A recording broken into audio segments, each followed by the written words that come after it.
setiap manusia kan lahir nggak bisa milih mau jadi orang. Kamu ibunya suku apa? Jawa, Jawa mana? Imogiri, Imogiri, Giri, Bantul. Bantul. Oh Jogja ya? Iya Dari Jogja. Jogja ya? Oh, Jogja. nah ya kan? Kita nggak bisa milih kan apa lahir sebagai orang Jawa. Bener. Saya juga nggak bisa milih lahir jadi orang Cina. Terdampar lagi di Indonesia. Hilang lagi, nggak bisa ngomong Mandarin. Tapi saya bisa nulis sono Soroko saya. Kristian bisa? Nggak bisa. Enggak. Nah, berarti saya punya kelebihan dong. Iya. Karena sekolahnya di Jawa. Oh. Kalau sekolahnya di Jakarta mungkin nggak bisa juga pasti. Susah. Kalau yang sekolah di Jawa, zaman dulu tuh masih dapat pelajaran nulis sono Soroko. Aku SMA Jawa kebetulan. Di mana? Di itu Kasihan Bantul Jogja. Oh di Bantul. Nggak diajarin? Sono Soroko? Diajarin tapi dapat nilai jelek. Pantes. Kan dari kecil Iya. sampai SMP di sini, terus habis itu Oh. SMA ngejar musik di sana, terus balik lagi ke sini gitu. Ngajar musik? Ngejar Oh, ngejar. musik. Di sana kan ada musiknya kan, Heeh. SMA-nya. Heeh. Jadi aku ke situ. Sekarang kerjanya berarti ngajar atau gimana? Lagi ngajar Ngajar musik ke Ngajar anak-anak? Iya Kak, kemana aja? Iya, maksudnya yang di tempat kerjanya ini sekarang anak-anak yang datang ke situ atau Anak-anak private? yang datang, yang private juga ada satu. Oh, private juga Ibu-ibu. Ah, ibu-ibu belajar biola. Beneran ada. Ceritanya mau ngamen atau gimana? Hobi kayaknya. Hobi ya? Biola itu kan sebenarnya bukan alat musik semua orang ya? Iya. Ya. Itu kan istilahnya alat musik klasik gitu Iya ya? klasik banget, bener. Mahal nggak sih biola? Enggak. Bisa berapa? Tergantung. Satu set itu bisa berapa? Kalau yang produk Cina 1 jutaan dapat. Oh, Cina. Itu ya maksudnya yang OC ya? OC. Oh Cina. Ori Cina maksudnya. Original. Kalau yang dari Barat, Amerika gitu? Eropa, biola-biola tua kita sebutannya itu agak lumayan. Biasanya 10 ke atas 10 dibuka. juta lebih. Oh, oke. Dibuka 10 ke atas biasanya gitu. Yang lebih lagi juga ada? Oh, ada. Yang seharga motor, seharga rumah gitu ada? 500 juta ada. Hah? Berapa? 500 juta ada. Amit-amit. 500 juta mending beli mobil ya, dapat 2 ya. Beli apa tuh mobil yang kecil-kecil dapat 2 ya. Dapat 2 ya. Bener. Terus beda suaranya emang jauh emang? Iya, karena kualitas kayu. Oh, kayu. Nah, kayu tua. Terus jangan-jangan yang biola 500 juta kayunya dari sini. Bisa jadi loh. Bisa ya? Bisa jadi loh. Mungkin Ya? bisa. Kayu di Indonesia kan Diimpor banyak ke sana. laku di luar negeri ya. Hmm. Oke. Jadi ceritanya selama ini Krisan sudah nggak begitu taat gitu ke gereja? Karena ngikutin orang tua aja? Awalnya sih kan ya masih dari ya semenjak COVID deh hitungnya gitu. Oh, dari COVID COVID. kan kita online semua. Iya, kan. iya. Nah, terus ada satu waktu kerasa COVID, waktu udah akhir-akhir aku boleh ke gereja kan. Mm-mm. Ya biasa Natal, Oh. Pasca gitu-gitu udah mulai bisa. Natal sama Pasca doang? Baru itu. Sebentar. Ini minumnya kok diumpetin sih? Jadi si mana? Sebentar, sorry mam. Ini taruh sini nih. Nggak apa-apa. Nah, taruh. Makasih. Aduh, ini cuma ada permen doang nih. Makasih banyak. Iya kok nggak ada cemilan ya? Ini ada cemilan nih mam. Wah, ayo lu yang Hah? suka nyemil. Buka lah. Ya orang lagi direkam masa nyemil. Nggak cantik banget lagi direkam nyemil. Terus gimana ceritanya sekarang kok mau belajar Islam? Sebenarnya yang aku ceritain di DM itu sih aku bingung. Hah? Jadi ada momen kayak akhir tahun lalu, Heeh. aku dapat mimpi kan. Heeh. Dapat mimpi beneran. Jadi kayak aku dapat tiket nih. Heeh. Terus habis itu dapat tiket pesawat gitu. Terus ke Mekah. Ush, Sumpah. Aku kaget. Terus habis itu apa umroh tiba-tiba apa aja tuh?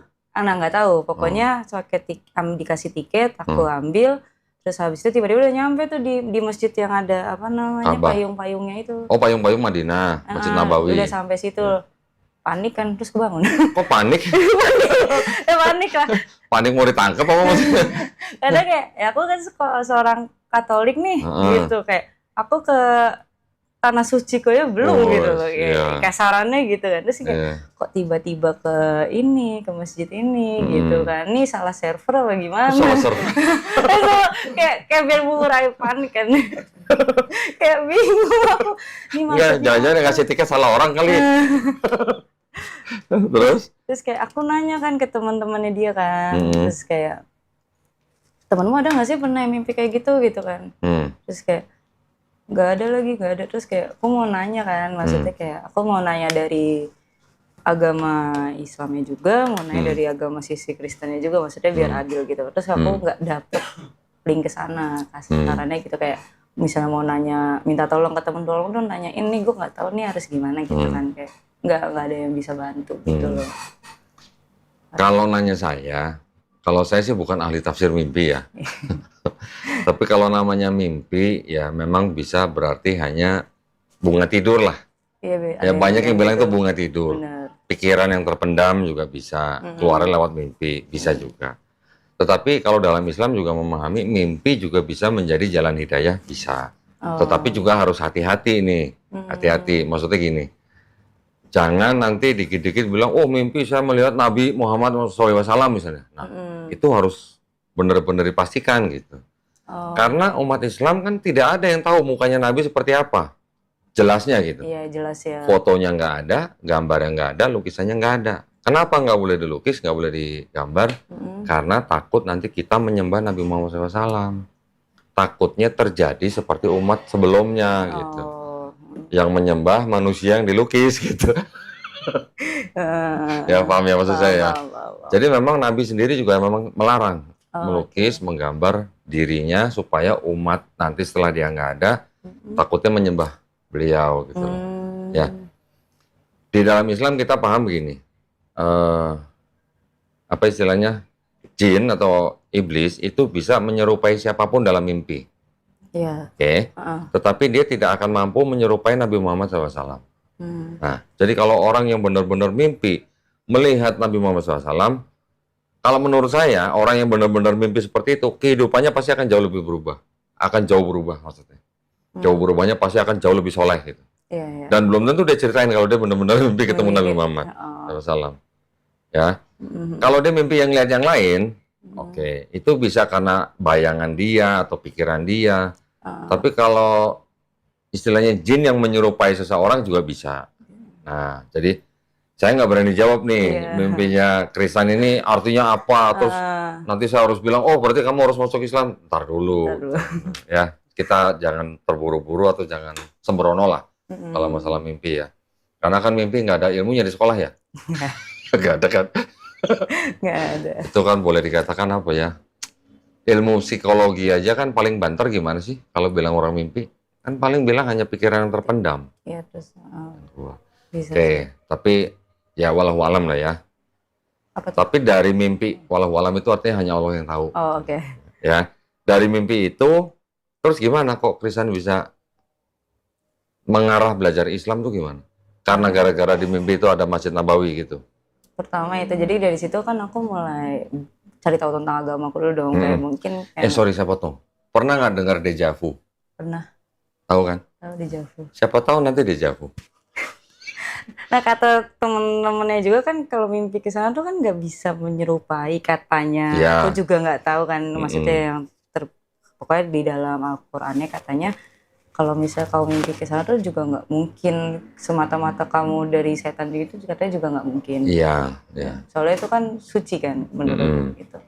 Jadi kayak mungkin terus habis itu kayak pokoknya intinya dari situ terus aku belajar lah, kayak belajar agamaku dulu, ngedalamin agama. Mungkin aku disuruh ngedalamin, terus kayak pas ngedalamin kok malah makin banyak pertanyaan yang tadinya aku nggak tahu gitu. Boleh. Nah, sekarang mau tanya. Iya, itu. Silakan, mau tanya. Boleh nggak sih? Diminum ya, diminum ya. Iya, iya. Tamu saya kalau nggak minum saya dimarahin loh. Iya tuh tamu gitu, dikasih guys. Air kok nggak diminum gitu katanya. Gitu kan. Mam, diminum mam.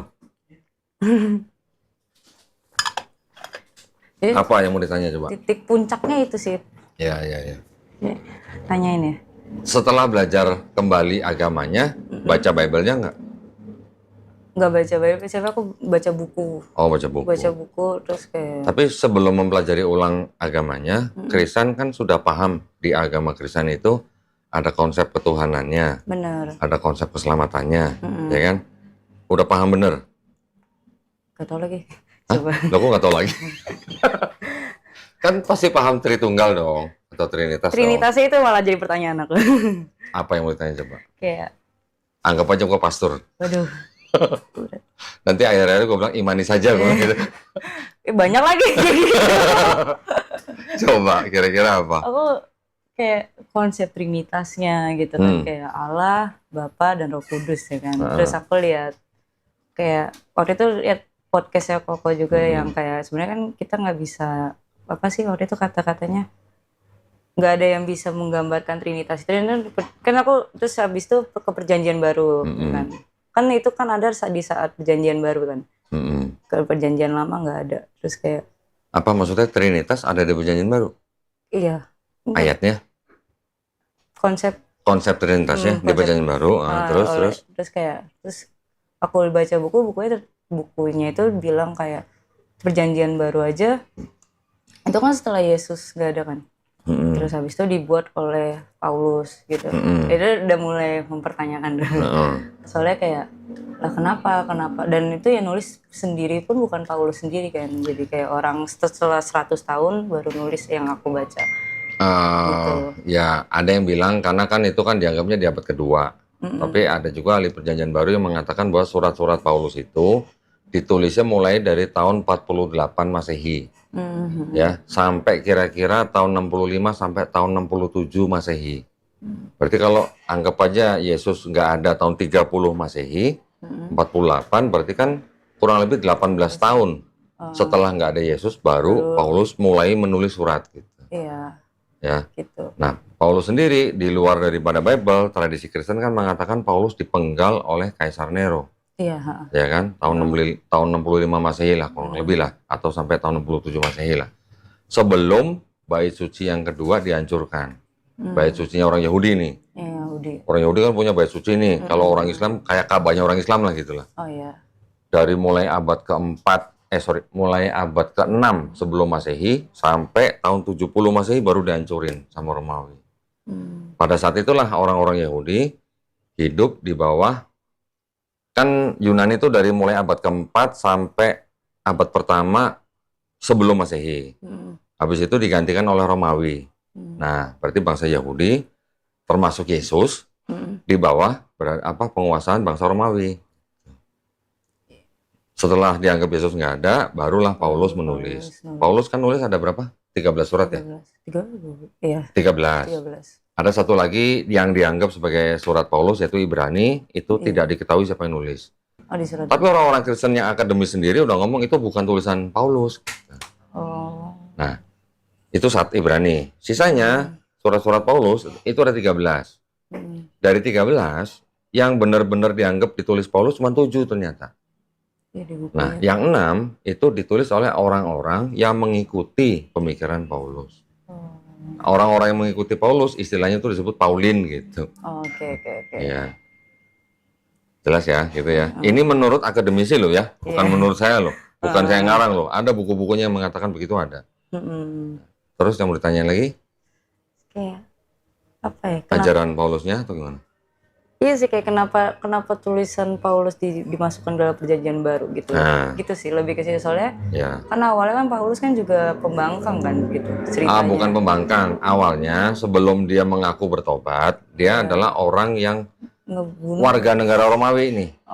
Warga negara Romawi walaupun ayahnya seorang Yahudi yang katanya dari suku Benyamin, dia adalah kepala dari tentara Romawi yang kerjanya nguber-nguber pengikut Yesus. Ngejar-ngejar pengikut Yesus, dipenjara, disiksa, dibunuh. Benar. Setelah Yesus nggak ada, baru ketika dia melakukan perjalanan ke Damsyik, yang di tengah perjalanan dia ngaku melihat cahaya, mendengar suara, baru setelah itu dia mengaku menjadi pemberita tentang Yesus, mengangkat dirinya sendiri menjadi rasul. Tapi rasul itu perlu diketahui. Kalau di tradisi Kristen, rasul itu adalah sebenarnya hanya disebut sebagai pengikut Yesus. Ya, pengikut bukan berarti ngikut secara fisik, tapi mengikut ajaran mungkin lah ya. Dianggapnya begitulah. Atau yang disebut dengan murid-murid Yesus gitulah. Kalau di Islam, rasul itu bukan yang seperti itu. Rasul itu adalah tingkatan nabi yang lebih tinggi yang menerima risalah namanya. Risalah itu artinya apa ya? Boleh dikatakan kalau dalam bahasa Inggrisnya the book, tapi bukan berarti buku yang seperti ini, tapi artinya kitab atau hukum atau syariat atau ketetapan gitu dari Tuhan kepada Rasul itu untuk disampaikan kepada umatnya. Kalau Nabi, dia juga menerima wahyu dari Tuhan Sang Pencipta, tetapi belum tentu untuk disampaikan kepada umatnya. Tapi kalau Rasul, jelas dia terima, dia harus sampaikan. Kalau Nabi itu nggak harus berarti? Nggak harus menyampaikan kepada kaumnya gitu. Bisa aja dia hanya menerima untuk diri dia sendiri. Bertahu. Nah, karena ada istilah-istilah yang sama antara Bible dengan Quran, makanya kadang-kadang pemahaman orang yang dari antara kedua belah pihak ini kadang masih agak rancu. Orang-orang Islam memahami, oh di Kristen kok ada namanya Rasul, oh berarti seperti Rasul dalam Islam gitu mungkin. Ternyata bukan, artinya nggak seperti itu. Oke. Nah, terus kalau tadi ngomongin Paulus kan kalau menurut Kristen nih, ajaran Paulus sama nggak dengan ajaran Yesus kira-kira? Yang sudah dibaca. Aku bacanya agak beda lagi. Bedanya di mana kira-kira? Ingat nggak? Sebentar. Agak beda tuh. Pertama dia yang di buku yang aku baca, dia kan yang mengkonsepkan trinitasnya itu. Padahal kalau yang aku baca di buku yang aku baca ya. Terus kayak padahal terus apa lagi ya? Bingung juga sih. Gini, ini saya rangkumin ya. Ada tokoh Paulus. Paulus ini kan menulis surat-surat. Ada dianggap 13 surat. Mungkin Paulus sendiri juga nggak nyangka kalau surat dia juga jadi kitab suci gitu. Mungkin ya. Bisa jadi. Ya. Karena kan itu hanya surat-surat dia kepada jemaat-jemaat. Di Kolose, Roma, Galatia, dan segala macam kan. Dia hanya menulis surat untuk artinya apa? Ada yang untuk menegur, ada yang untuk menguatkan, ada yang untuk menghibur gitulah ya. Dengan ajaran-ajaran dia. Mungkin juga dia nggak berpikir bahwa surat dia bakal jadi kitab suci. Nah, tapi yang jelas dia mengangkat dirinya sebagai rasul untuk apa? Untuk orang-orang non-Yahudi. Ya, jadi ini kan ada sebuah bangsa Yahudi yang waktu itu masih di bawah penguasaan bangsa Romawi. Untuk orang-orang Yahudi, Paulus bilang kalian harus tetap hidup di bawah hukum Taurat. Ya, karena kaum Yahudi kan mengikuti hukum Taurat yang diterima oleh Musa. Sedangkan Paulus, dia ingin mengabarkan berita tentang Yesus ini kepada orang-orang yang non-Yahudi. Orang non-Yahudi ini yang disebut dengan Goyim dalam bahasa Ibrani-nya. Ya. Jadi kalau orang bangsa Yahudi kan merasa mereka adalah bangsa pilihan gitu. Kalau orang di luar non-Yahudi, orang Yahudi itu punya istilah Goyim. Dan tingkatan orang-orang yang di luar bangsa Yahudi itu bisa disamakan dengan seperti istilah binatang gitu. Ya, bisa disebut anjing atau babi. Tingkatannya seperti itu tingkatannya. Ya. Makanya ada ayat-ayat nanti yang semacam kayak gini. Aku diutus hanya untuk domba-domba yang tersesat dari bangsa Israel. Oh iya.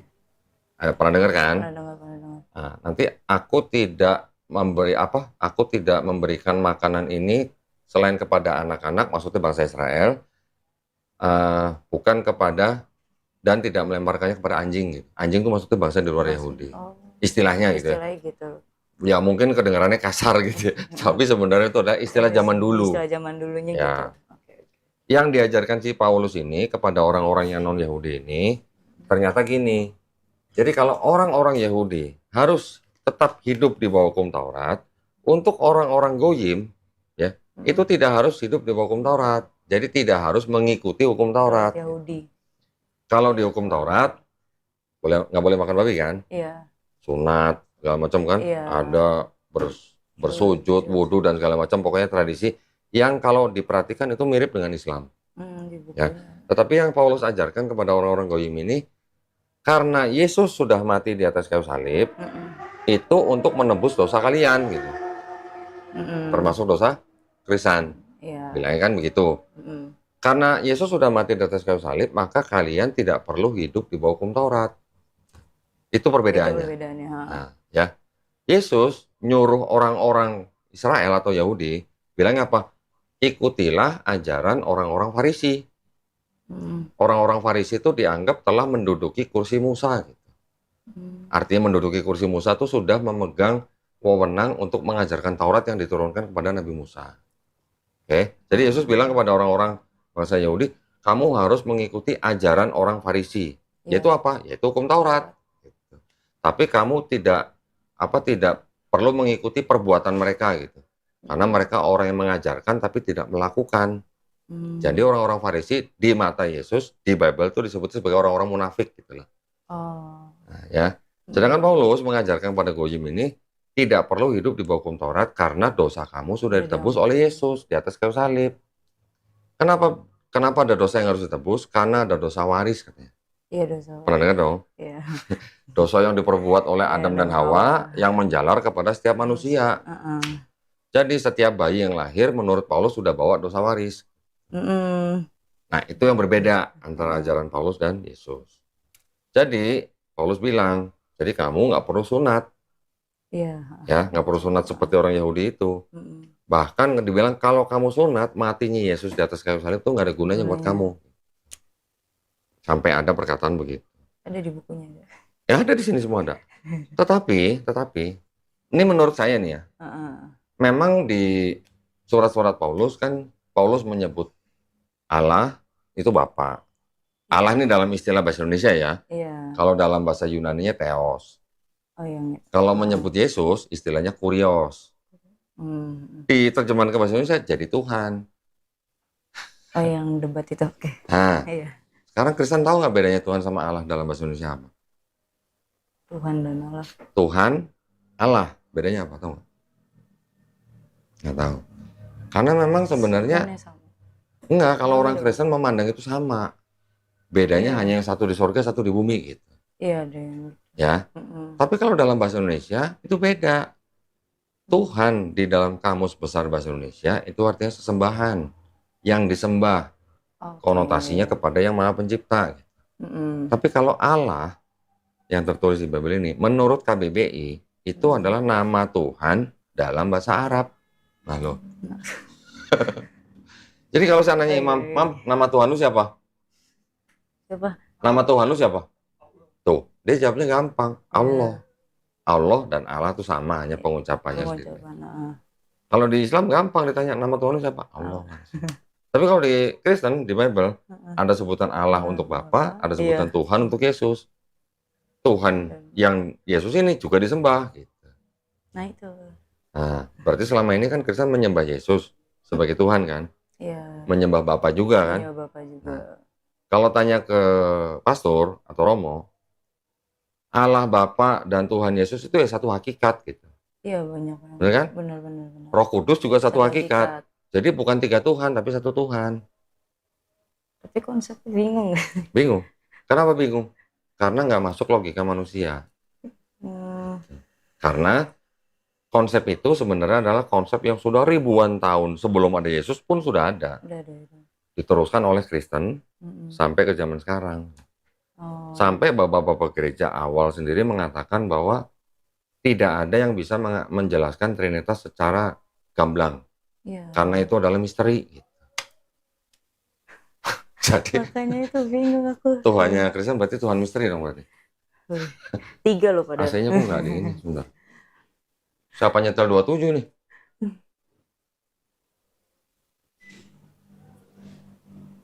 Tuhan Allah.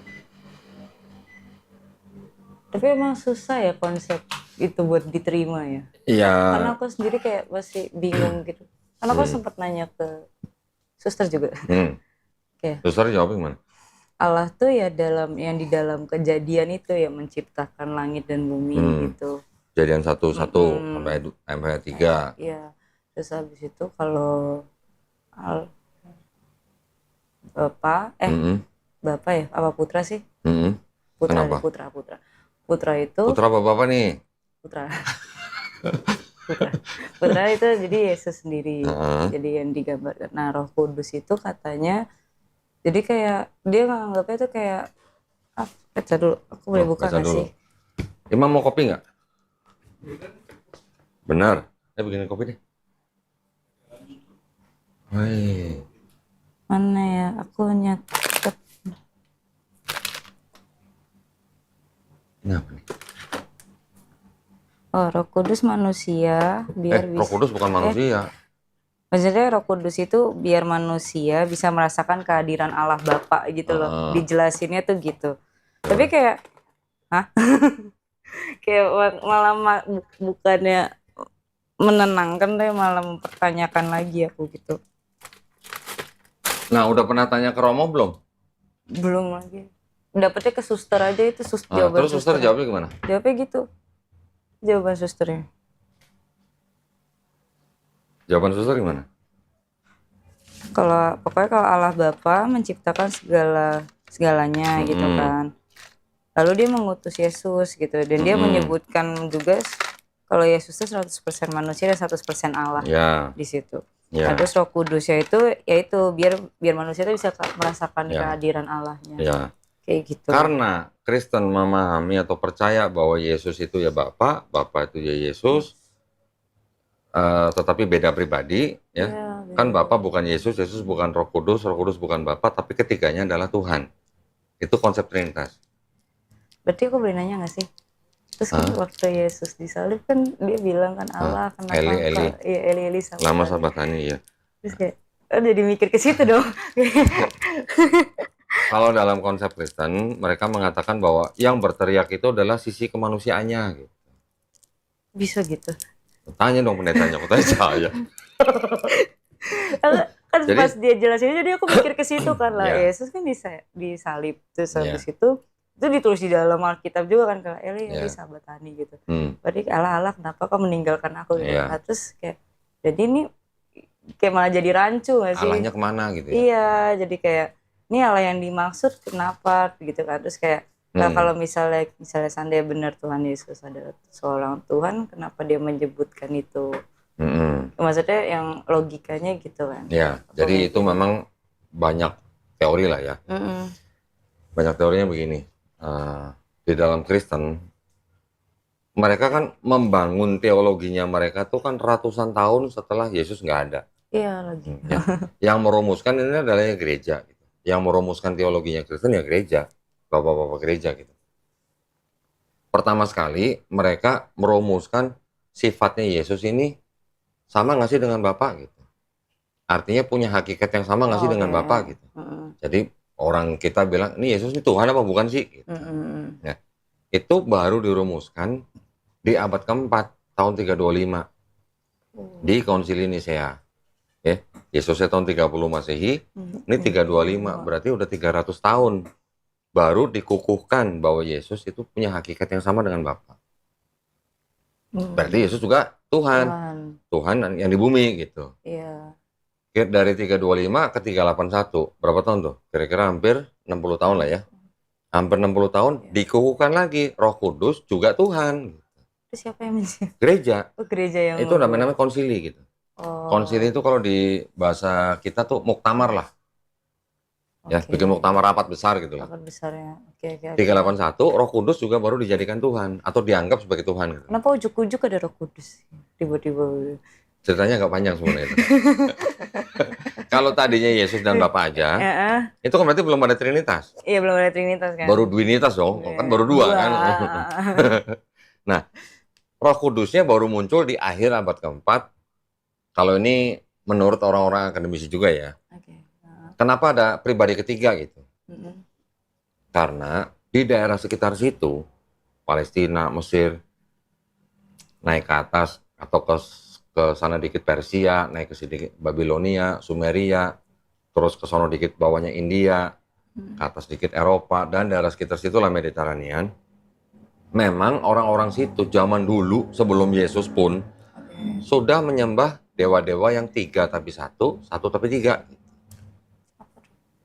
Ya kayak Trinitas. Kayak Trinitas gitu. Jadi sebelum ada Trinitasnya Kristen, itu ribuan tahun sebelumnya sudah ada Trinitas. Sudah ada konsep Trinitas. Gitu. Contoh misalnya di Babilonia. Ada Trinitas juga. Siapa Tuhannya? Namrus, Tamrus, Semiramis. Itu Trinitas pertama di bumi itu. Nanti di Mesir juga ada ribuan tahun sebelum ada Yesus. Siapa ininya Tuhannya? Osiris, Horus, Ra. Atau Isis. Pokoknya itulah. Nah, jadi konsep itu memang ribuan tahun sebelum ada Kristen sudah ada sebelumnya. Bahkan kira-kira yang paling dekat lah 600 tahun sebelum Yesus. Itu ada dewa yang disebut dengan dewa Serapis yang diangkat menjadi Tuhan tahun 305 sebelum Masehi, sebelum Yesus. 300 tahun sebelum Yesus sudah ada Tuhan yang diangkat menjadi Tuhan. Ada dewa yang diangkat menjadi Tuhan gitu. Namanya dewa Serapis di Mesir yang mengangkat raja gitu. Namanya Raja Ptolemy. Raja Ptolemy ini adalah raja bonekanya atau raja yang diberikan kuasa oleh Yunani kuno. Pernah dengar Alexander Agung? Iya, pernah. Nah, Alexander Agung kan cukup sangat populer lah sebagai pembuat strategi perang yang paling hebat gitu lah ya. Karena kan dia masih sangat muda, umur 20 tahunan, sudah bisa menguasai daerah segitu gedenya. Sampai ke Persia gitu. Persia yang waktu itu merupakan kerajaan yang paling kuat pun kalah sama Yunani kuno yang negara kecil gitu. Ya itu digerogotin kecil-kecil, perang sono perang sini kecil-kecil, akhirnya Persia sampai kalah. Ketika daerah situ semua dikuasain oleh Yunani, timbullah era Helenisme. Pernah dengar Dewi Helen? Dewi Helen pernah dengar? Dewa Zeus pernah dengar? Oh iya. Tahu dong. Kalau Hercules pasti tahu. Udah lihat di. Nah, yaitu Hercules, Perseus. Itu adalah anak-anak dewa Zeus yang dianggap dewa Zeus itu adalah dewa yang paling tinggi. Bisa punya anak dari manusia yang menjadi setengah manusia, setengah dewa. Nah, bedanya apa sama Yesus? Nah, tapi suster juga bilang gitu loh, Yesus setengah manusia, setengah Allah. Oke. Jadi gimana sih nih? Gitu. Nah, Tadi Trinitas kan baru final di 381. Konsili Konstantinopel namanya. Kalau yang 325 Konsili Nikea namanya. Setelah itu kira-kira tahun 50 tahun setelah Konsili Konstantinopel bikin lagi konsili. Namanya Konsili Efesus. Menetapkan Bunda Maria sebagai bunda penghantar Tuhan ke bumi. Ya, jadi kan. Bunda Maria adalah sosok yang sangat dihormati di dalam Kristen. Karena apa? Karena ada orang-orang Kristen pada saat itu yang menyembah Maria sebagai Tuhan.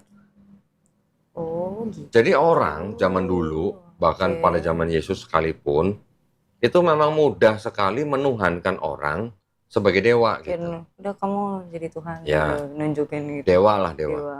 Ada contohnya nih begini. Ini contoh yang gampang banget. Siapa? Mati sebentar. Kisah Para Rasul ya? Iya, Kisah Para Rasul sebentar. Pernah dengar Paulus dan Barnabas kan, tahu kan? Mereka sedang menyembuhkan orang. Ketika orang itu sembuh, orang-orang yang melihat Paulus menyembuhkan orang itu, Paulus dan Barnabas langsung disebut sebagai dewa. Kayak pernah dengar deh. Barnabas disebut sebagai Zeus, Paulus disebut sebagai Hermes. Dewa Hermes. Nah gitu. Jadi orang-orang pada zaman itu memang masih sangat kental dengan mudah sekali menuhankan manusia. Jadi kalau manusia punya kelebihan, dia bisa menyembuhkan orang atau dia bisa bikin sesuatu yang di luar akal mereka, oh ini dewa nih. Gitu. Dewa-dewa lagi turun gitu. Itu emang kepercayaan saat itu. Pada saat itu di daerah itu. Kayak gitu kan, lingkungannya. Iya. Jadi yang berasal dari Yunani kuno nih turun sampai ke daerah-daerah namanya daerah Mediteranian. Orang-orang jadi mudah menuhankan tuh orang yang punya kelebihan tertentu. 431. Ini yang saya omongin nanti boleh dicek di buku-buku Katolik. Bener apa enggak yang saya omongin? Ya, dari 381 Konsili Efesus. Nah, yang paling penting nanti di Konsili 451 di Kalsedon. Nanti bisa dilihat di rekaman videonya, tenang aja. Ya, makanya direkam. Biar nggak nulis gitu. Biar nggak lupa. 451 di Kalsedon, gereja waktu itu merumuskan apa? Yesus itu punya duinatur. Duinatur itu artinya bersifat ganda. Sifat ganda artinya sepenuhnya manusia, sepenuhnya Tuhan. Gitu. Jadi pada waktu Yesus di bumi, dia sepenuhnya manusia, dia juga sepenuhnya Tuhan. Nah, itu makanya yang dijawab sama susternya mungkin. Susternya pasti jawab, Yesus itu manusia juga, Tuhan juga. Tetapi kalau kita pikir dengan apa ya? Tapi kan ada yang nyebut gini, Yesus duduk di sebelah kanan Allah Bapa. Jadi nggak make sense juga nggak sih? Gini, kalau gereja bisa menjawab begini. Yang disebut dengan Yesus duduk di sebelah kanan Bapa itu bisa diartikan atau artinya tuh bukan berarti kalimat harfiah.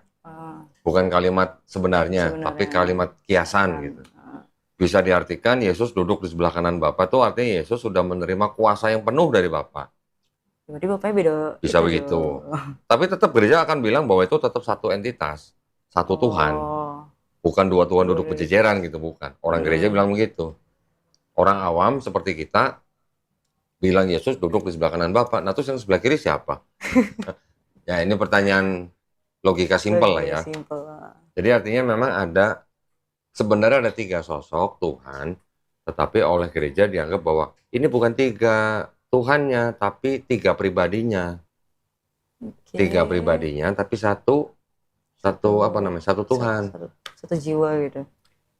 Jadi keyakinan Kristen itu sebenarnya adalah begini. Kok aku jadi ngajarin Kristen sih? Jadi Bapa itu Tuhan, Yesus itu Tuhan, Roh Kudus itu Tuhan. Tapi bukan 3 Tuhan, tapi satu Tuhan. Iya. Paham nggak? Paham. Yakin paham? Tapi otakku tidak menerimanya. Nah, otaknya nggak menerima. Pak, konsepnya tuh paham, cuma otakku langsung tidak menerimanya gitu. Lanjut lagi. Bapa itu Maha Kuasa, Yesus itu Maha Kuasa, Roh Kudus Maha Kuasa. Tapi bukan 3 Maha Kuasa, tapi satu Maha Kuasa. Bisa nerima otaknya? Nggak bisa. Gitu kan. Jadi kalau udah bilang nggak bisa nerima, nanti pendeta kan bilang imani saja. Iya lagi. Bener nggak? Bener lagi. Mau imani saja? Atau mau pakai flash? Kan sekarang macam-macam, ada imani, ada flash kan? Bisa. Bisa. Nah, itu adalah yang tadi konsili-konsili itu adalah rapat-rapat yang diadakan oleh gereja untuk mengukuhkan akidahnya Kristen, teologinya Kristen. Masih udah selesai belum? Belum. Masih ada lagi ntar. Tahun 583 bikin lagi konsili Konstantinopel II. Oh iya. Menetapkan bagaimana memisahkan sifat ganda Yesus tanpa meninggalkan Kristus. Nah lo. Bingung kan? Bingung lagi. Gue juga bingung. Udah selesai belum? Belum. Bikin lagi konsili 681. Di konsili Konstantinopel III yang menyatakan Yesus itu punya satu kehendak apa 2 kehendak? Jawabannya 2. Gitu. Menurut gereja pada saat itu. Ada lagi nanti konsili 787. Konsili Nisea II gitu. Bilangnya bagaimana menyembah Yesus sebagai ikon. Gitu. Ini adalah runtutan daripada apa ya, pembangunan teologinya Kristen. Tapi yang sebenarnya yang krusial adalah yang di awal-awal. Yang di Konsili Nisea 325 itu, yang pertama kali mengukuhkan bahwa Yesus itu adalah Tuhan. Karena di luar daripada itu juga ada perintilan-perintilan yang seperti gini ya. Jadi seperti Konsili Nisea 325 itu adalah konsili yang membersihkan bidat-bidat gitu. Tahu bidat dong? Bidat tahu nggak? Sesat. Yang sesat-sesat. Jadi Konsili 325 itu memang untuk menyingkirkan pemahaman yang bilang Yesus bukan Tuhan. Siapa yang ngomong gitu? Ada kelompok lain, bilangnya kelompok Arianisme. Jadi kelompok ini yang diundang di rapat itu, jumlahnya tentu saja nggak sebanding gitu ya. Yang percaya Yesus Tuhan jauh lebih banyak, yang tidak percaya Yesus Tuhan jauh lebih sedikit. Akhirnya ditetapkan Yesus adalah Tuhan. Nah, yang kelompok sedikit ini, yang Arianisme ini, yang diciptakan oleh orang bernama Arius, pengikutnya akhirnya dipersekusi, di penjara, disiksa, dibuang, diunsikan gitu lah. Ariusnya sendiri selamat sebelum konsili 381 baru dia meninggal. Gitu. Nah, sebenarnya jadi kan nggak sekaligus, berarti konsep Trinitasnya kan nggak sekaligus jadi kan, membutuhkan waktu dari mulai Yesus sampai 381, berarti udah hampir 400 tahun baru tetap konsep Trinitas. 400 tahun, Bo, gitu. Buat konsep Trinitas saya. Ya, 400 tahun baru ditetapkan konsep Trinitas. Sebelumnya, dari mulai abad-abad pertama, kedua, ketiga, sampai keempat, itu sudah ada belum Trinitas, konsep Trinitasnya? Belum berarti. Berkembang gitu. Jadi berevolusi. Yang pertama konsep disebut doketisme. Doketisme itu konsep yang bilang Yesus itu hanya perwujudan Tuhan di bumi. Gitu. Oke, jadi sudah mulai mengarah ke Yesus adalah Tuhan atau bukan gitu kan. Kalah sama kelompok yang bilang kelompok separatisme. Separatisme bilang begini, Yesus sebelum dibaptis bukan Tuhan. Setelah dibaptis baru dia Tuhan. Ya. Ketika Yesus dibaptis, yang diangkat bukan Yesusnya, tapi Kristusnya gitu. Ya. Kelompok ini kalah lagi sama kelompok yang namanya modalisme. Modalisme ini bilang Bapa itu ya Yesus, Yesus itu ya Bapa. Gitu. Jadi satu pribadi, bukan tiga pribadi. Baru dengar kali? Iya, baru dengar itu. Baru dengar. Jadi ada Kristen yang begitu, dan sampai sekarang masih ada Kristen yang begitu. Oh iya? Masih ada. Gerejanya terpisah dari gereja-gereja Kristen yang lain. Artinya Kristen yang begini ada tapi tidak banyak. Ya.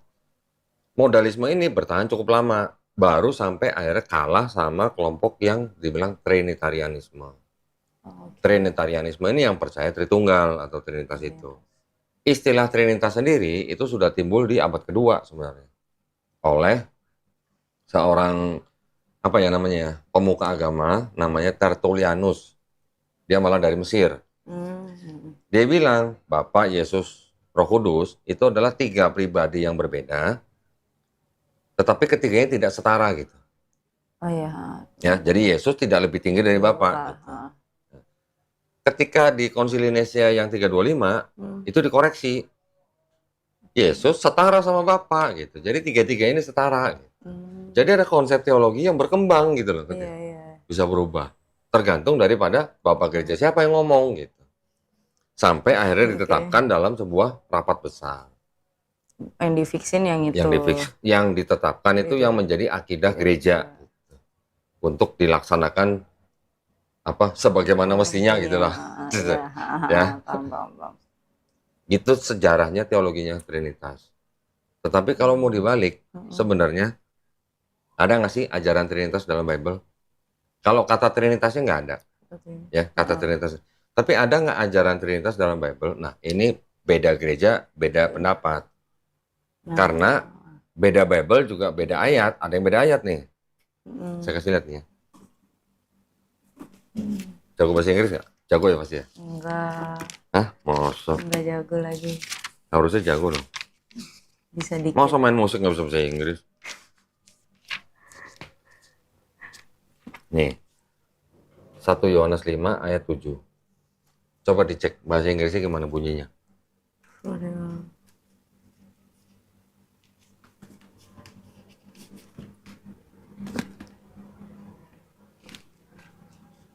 Oke. Apa katanya? Apa? Apa coba bacain ayat 7? Aduh, jelek tapi nggak apa. For they are the three who bear witness in heaven, the Father, the Word, the Holy Spirit, and these three are one. Ada Father, the Word, and the Holy Spirit ya. Ada 3 sosok kan? Ayat itu yang dianggap sebagai bukti bahwa di dalam Bible Perjanjian Baru ada konsep Trinitas. Nah, itu buktinya itu teks itu. Ini Bible dari Bible KJV, King James Version. Ya, diterbitkan kira-kira tahun 1611. Ini ada Bible yang baru, lebih baru, namanya Bible New International Version. Di ayat yang sama, 1 John 5:7, coba baca, ada nggak Father, the Word, and the Holy Spirit? For there are three, the Trinity, the Spirit, the Word. The Word. And the Word and... Ayat 7-nya. Oh, for there are three that testify. Ya, testify. Nah, ada nggak Father, the Word, sama Holy Spirit-nya? Enggak. Nggak ada. Kenapa? Ada catatannya nih di Bible ini, di bawah nih, yang di garis merah ini. Oke, coba dibaca apa? And there are three that testify on earth. They're not found in any Greek, They're not found in any Greek manuscript before before the 16th century. Before 16th century. Sebelum abad ke-16. Bayangin. Kok berubah? Nah. Kenapa kalian merubahnya? Dosa tahu. Lalu. Ini sama-sama Bible kan? Iya. Ini Bible judulnya depannya, lihat. Holy Bible. Ini juga Holy Bible. Oh. Ya kan tulisannya emas lagi. Tinta emas. Cinta emas. Tapi ada ayat yang berbeda. Iya. Gitu kan? Nah, dia bilang apa? Ayat ini yang tadi ada kata-kata Bapa, Putra, Firman dan Roh Kudus. Ayat itu tidak terdapat di dalam manuskrip Yunani sebelum abad ke-16. Bayangin. Ini terbit abad 17. Oh. Berarti apa? Berarti ada ayat tambahkan. Kenapa manusia berani menambahkan ayat? Kan kalau dikatakan kalau di Al-Quran kan nggak boleh kan? Nggak boleh. Ya kan itu kan maksudnya ya dari Tuhan diyakini. Kan dikatakan gini, bahkan di Bible pun juga dikatakan juga celakalah manusia yang berubah-ubah. Dan atau menambahkan dan atau menguranginya kan? Iya. Jadi kalau sekelompok orang yang sedang membangun sebuah institusi atau agama, terus kemudian ada kekurangan-kekurangan teologi yang ternyata di kitab sucinya nggak ada, apa yang mau dilakukan? Ya ditambahkan. Itu. Teologinya. Gitu. Teologinya. Ya. Katolik kan? Katolik kan? Udah lihat video saya ngasih lihat ini belum? Udah. Mau baca sendiri? Itu yang hilang ya? Hilang apa? Kitab yang iya bukan ya? Yang kitab yang hilang tuh apa sih? Hilang. Ada ayat yang apa sih? Ayat yang hilang. Apa sih? Iya. Apa sih? Tuh gue jadi panik. Kok panik? Mau dikejar-kejar Satpol PP apa? Maaf. Baca aja sendiri lah ya. Nanti bisa ngomong sama mamanya. Waduh. Ini apa? Oh, sebentar. Kitab suci. Katolik. Ini apa? Tidak untuk diperdagangkan. Pernah baca ini berarti? Nggak pernah. Belum. Ini Bible khusus untuk calon pastor. Oh, seminari itu gitu ya. Nah, ini ya. Ini kan dengan pengantar dan catatan lengkap 2009 dipersembahkan kepada siapa? Umat Katolik Indonesia oleh siapa? Oleh Direktorat Jenderal Bimbingan Masyarakat Katolik Departemen Agama Republik Indonesia. Resmi nggak kira-kira? Resmi dong. Resmi dong. Resmi dong. Saya bukain. Ayat yang tadi, yang 1 Yohanes 5 ayat 7. Nih, ayat 7 nih. Baca. Sebab ada 3 yang memberi kesaksian di dalam surga, Bapa, Firman, dan Roh Kudus. Dan ketiganya adalah satu. Terus sampai kata di bumi. Oke.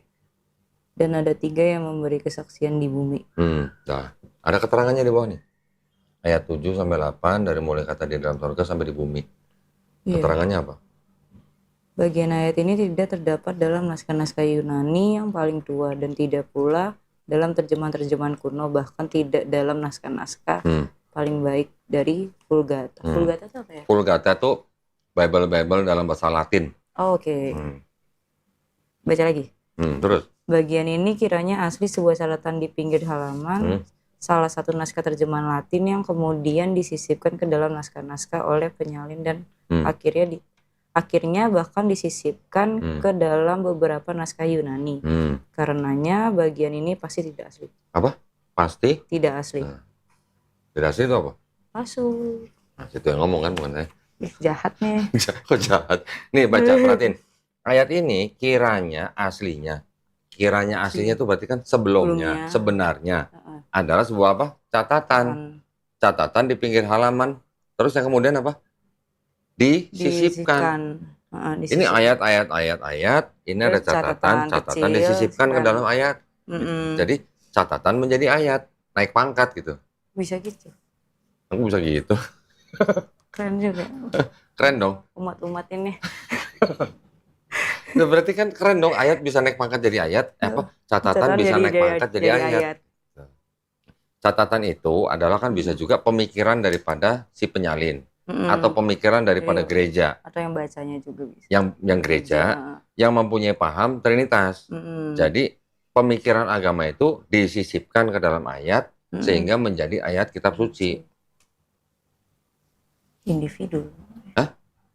Pemikiran agama. Pemikiran agama yang dijadikan agama.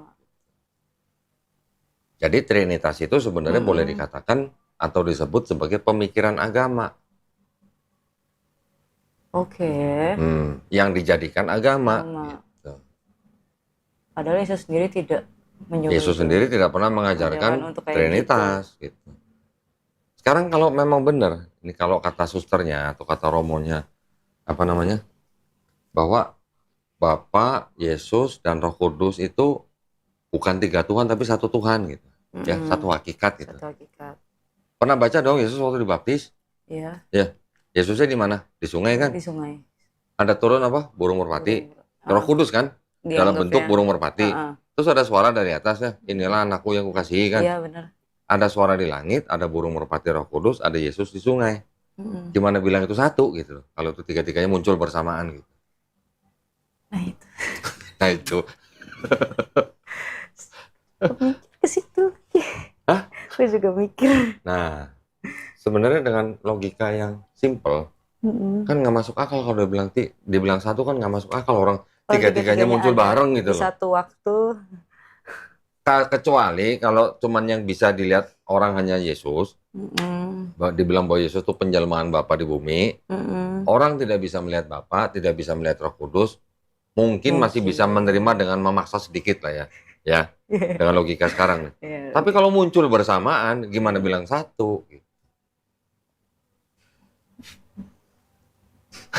Tetap aja gini, soalnya gini, Kristen ya, tetap aja gini. Kalau membayangkan Yesus, yang terbayang apa? Laki-laki, umur 30-an, rambutnya gondrong kayak Krisan gitu kan? Iya. Ya dong? Bener. Berewokan. Hidung agak mancung, agak bengkok, mata biru. Enggak tahu.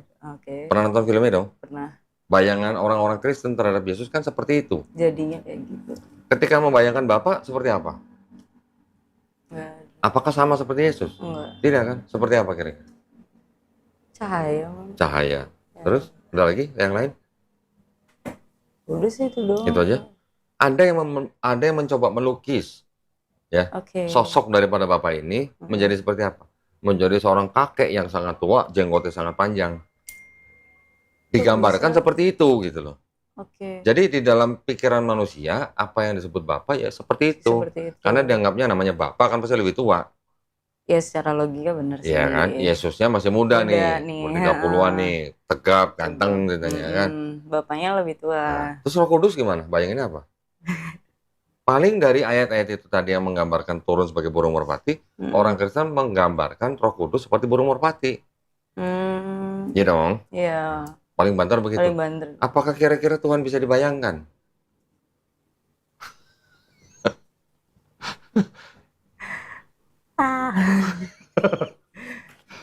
Mam, kayaknya udah mau nangis, pengen pulang ya. Kayak otakku. Hah? Ya, kira-kira begitu. Jadi kalau ada kitab yang disebut kitab suci, terus ada ayat yang bisa disisipkan, kira-kira nih asli ke kitab suci?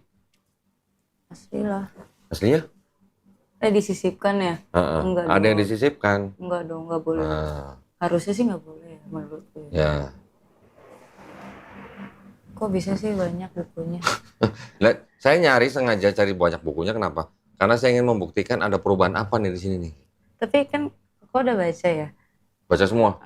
Ya, enggak mungkin. Semua lah. Terus itu emang setiap penerjemahan tuh pasti ada bedanya kah kalau dalam Alkitab? Saya buktiin ya. Kalau nggak baca sendiri kan nggak percaya. Sebentar ya. Ngeri keskakmat. Loh, emang dari tadi nggak merasa keskakmat ya? Udah lama sih. Jujur dia. Sudah lama sih. Udah lama. Cuman masih berada di dalam bayang-bayang apa gimana? Nanti kita itu. Kapan?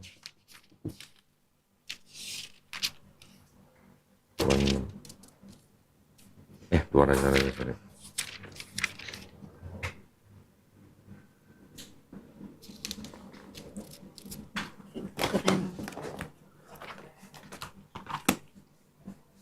Ya memang gini, saya tahu orang Kristen bukan jahat, bukan.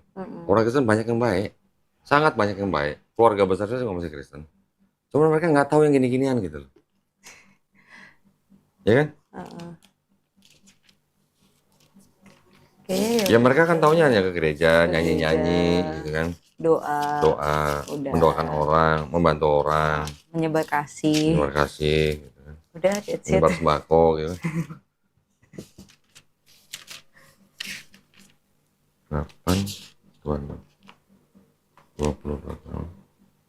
Oh, berarti yang ditawarin.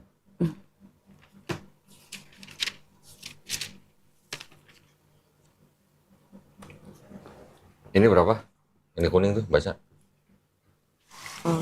Hizkia berumur 42 tahun pada waktu ia menjadi raja, dan setahun lamanya ia memerintah di Yerusalem. Namun ibunya ialah Atalia, cucu Omri.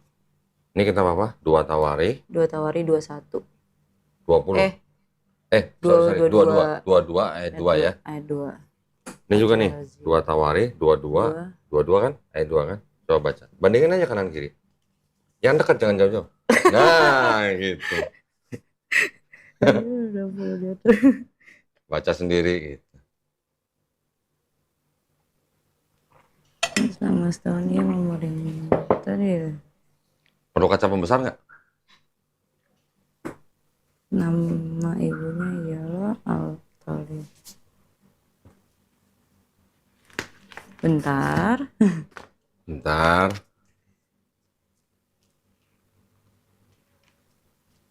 Lah, Lah kok lah? Dia sendiri yang bilang lah. Kenapa lah? kok bisa beda 20 tahun? Diskon kali. Ih, bisa ya umur orang di diskon. Diskon kali. Kan lagi puasa, diskon besar gitu. Beda 20 tahun loh. Gila. Nah, kok gila? Siapa yang gila? Ini apa?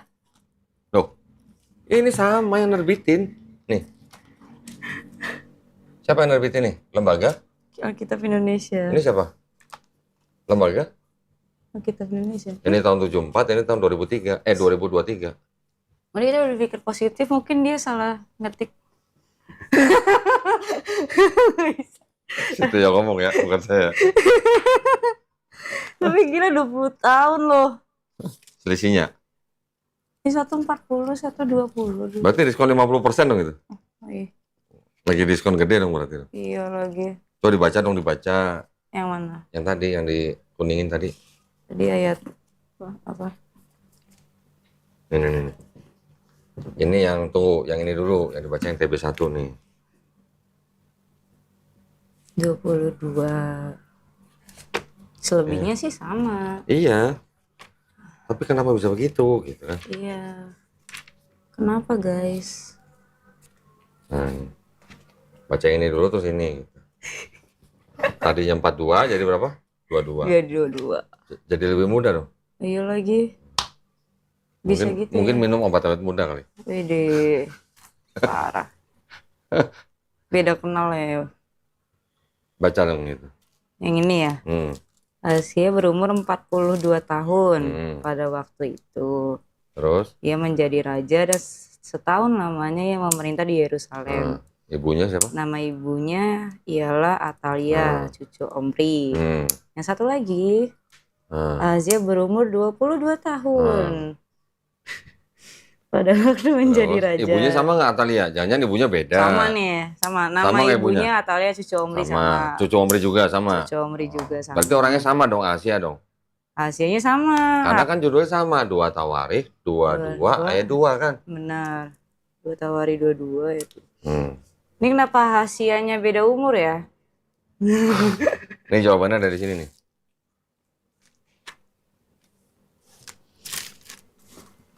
Jawabannya dari sini. Ini namanya Study Bible MacArthur. Oke. Ya, kita buka 2 Tawarikh. Udah mulai semangat nih. 2 Tawarikh. Karena kita nggak bisa dapetin. 22 ayat 2. 2 Tawarikh. Nah ini. Yang ini yang beredar sampai sekarang. Masih, ini masih dipakai sama Masih gereja. dipakai. Ini baru terbit tahun kemarin. Lah, Nah ini. nggak ada yang nyadar apa? Apa? Nggak ada yang nyadar kah? Ada yang nyadar. Diem-diem aja. Ih, Orang Bekasi bilang diem-diem baik. di baik. Ini kan sama kan ini?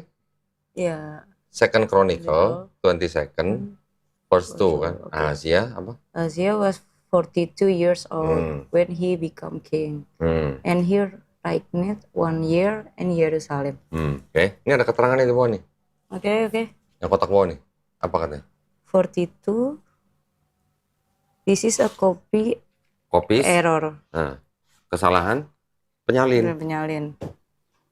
Easily made due to the small stroke that define to his letters the reading